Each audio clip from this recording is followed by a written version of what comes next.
Nós vamos conversar com a nossa convidada de hoje, é a Ana Lígia. Ela é diretora executiva da Associação Nova Escola. E ela vem bater um papo muito bacana com a gente com relação ao retorno das aulas no Rio Grande do Sul.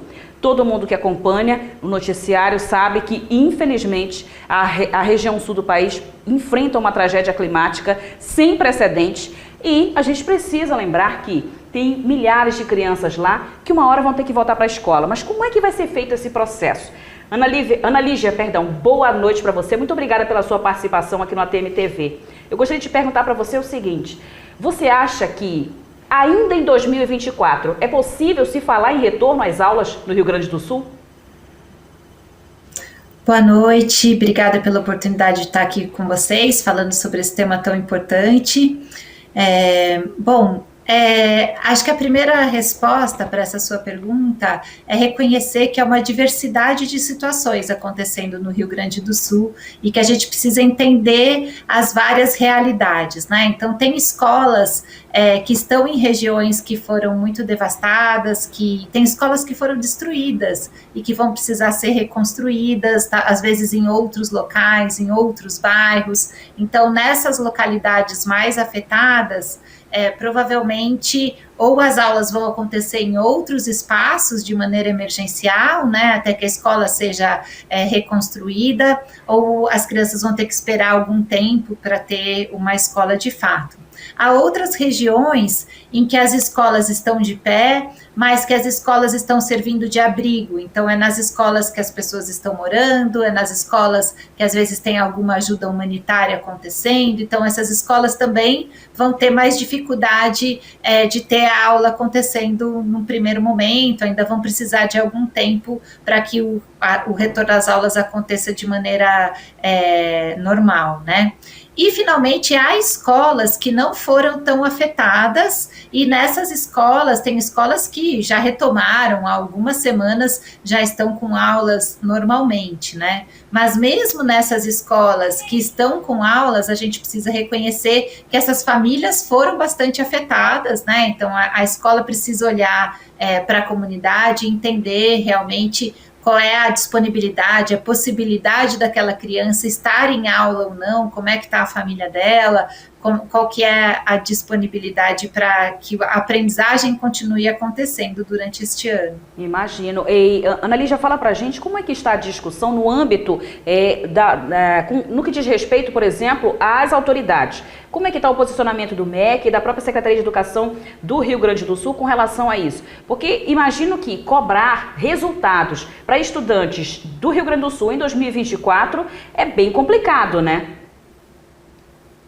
Sim, sem dúvida. Eu não posso responder por esses outros órgãos, né, mas a gente está trabalhando em parceria com várias organizações que também estão buscando maneiras de apoiar o Estado, né, tanto a Secretaria Estadual como os municípios e as escolas, os professores e gestores diretamente, e o que a gente vê é que há um trabalho de entender essa diversidade de situações, né, esse mapeamento que eu falei, o próprio Estado tem considerado esse mapeamento de diferentes soluções para tomar suas decisões. E tem um conceito ligado às escolas que a gente usou bastante durante a pandemia de Covid e que agora volta quando a gente olha para essa questão do Rio Grande do Sul, que é a recomposição das aprendizagens, né? Então, no momento em que for possível as crianças voltarem para a escola, aí sim vai ser o momento de entender o que essa criança aprendeu enquanto ela estava sem ir para a escola, o que é possível resgatar, retomar, recompor, para que ela consiga acompanhar o ano seguinte. Mas muito menos no lugar de cobrança, né, e muito mais no lugar de acolhimento, porque essa é uma criança que passou por um trauma grande, né? Todas essas crianças estão ali em situações de fato bem difíceis com suas famílias e a gente precisa primeiro cuidar disso, primeiro cuidar da saúde dessa família, do resgate dessa família, garantir que o vínculo com a escola se mantenha, para que num segundo momento a gente possa olhar para a aprendizagem e pensar como apoiar essa criança para ela continuar na vida escolar com qualidade.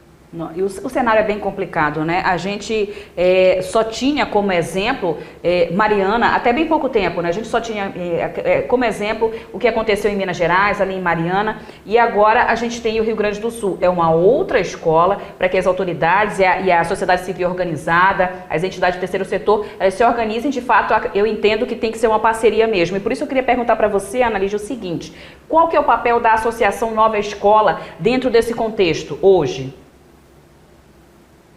Ótimo, obrigada pela pergunta. A Nova Escola é uma organização não governamental, nós temos uma plataforma gratuita que os professores podem acessar no novaescola.org.br, e o nosso papel é ser um canal direto com os professores e os gestores das escolas públicas. Então, a gente está o tempo todo tentando ouvir os professores, entender o que eles precisam e apoiá-los nos diversos desafios que eles têm. Nós somos acessados por milhares de professores todos os dias. No caso específico do Rio Grande do Sul, a gente tem, junto com a nossa comunidade de professores, que é a Conectando Saberes, a gente tem procurado ouvir a situação dos professores de lá, que é algo que também outros órgãos, né, outras instituições podem fazer para ter a certeza do que de fato está acontecendo. A gente tem mapeado as necessidades, as diferentes necessidades dos professores, temos buscado apoiar com sugestões de materiais, sugestões de práticas, com compartilhamento de soluções, porque às vezes um professor já passou por aquela solução e pode dar sugestões para o outro professor que ainda está passando por aquilo.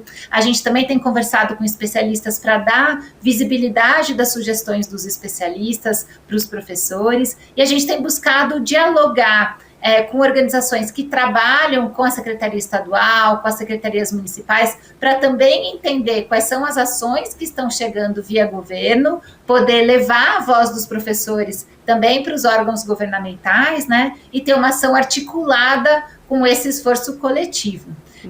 Nessa escuta dos professores, a gente vê, por exemplo, Karina, que tem escolas que já estão no momento de voltar, mas que estão precisando de doação de materiais. As crianças perderam os materiais, né? Elas perderam suas mochilas, perderam seus livros, perderam as escolas, as bibliotecas foram afetadas, então algumas já estão nesse lugar de receber doações para que possam resgatar o trabalho com qualidade. Enquanto tem outras escolas que realmente estão pensando como se comunicar com os alunos, né? Como garantir que a comunicação aconteça mesmo com os alunos em casas provisórias ali, né? Então a gente tem mapeado e atuado nesses diferentes cenários. Muito bacana. Gente, nós conversamos com a Ana Lígia, que é diretora executiva da Associação Nova Escola. Ela trouxe um pouco de como está sendo feito o trabalho de retomada, né, passo a passo, do retorno à escola, dessa conversa com as famílias, com os estudantes, com os professores e com as autoridades. Ana Lígia, muito obrigada pela sua participação, parabéns pelo trabalho, obrigada mesmo. Eu que agradeço.